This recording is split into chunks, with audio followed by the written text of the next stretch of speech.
Hi, St. Basil the Great, Father Ryan Mann here, and I'm standing in our gathering space for this week's video. And it's just calling to mind all the beautiful just relics we have in our church.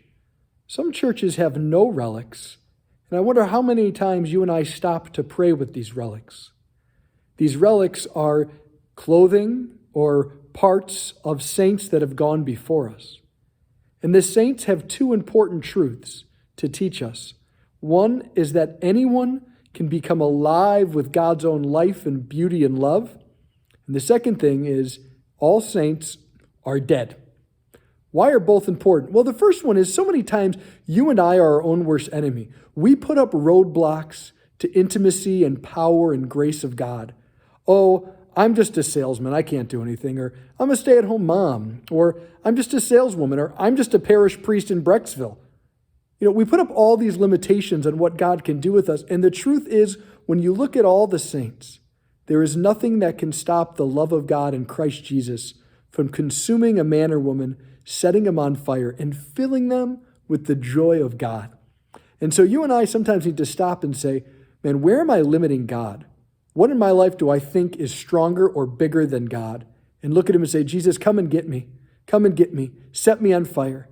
This Sunday is All Saints' Day, and like I said, the other important truth about the saints is they're dead. Why is that important? Because you and I are the saints now. It's true. Behind me, St. Basil, this icon, and all these other relics, they're rooting for us. They're cheering us on from heaven, but you and I are the ones who are alive now. Sometimes people ask me, what's the biggest problem in the church? And I don't say it piously. The truth is me, because I'm not living up to the calling.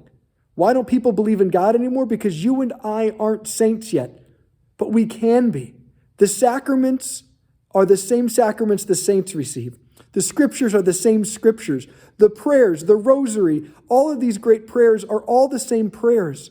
The difference is they were open and trusting that God can make something beautiful out of them, and you and I sometimes resist him. So let us not resist him. As we begin a new month, let's make the month of November the month where we say yes. God, I'm yours. Do with me what you will. And let's see what beautiful, life-giving things can happen. First place to say yes is this coming week is the election day. Please get out there and vote.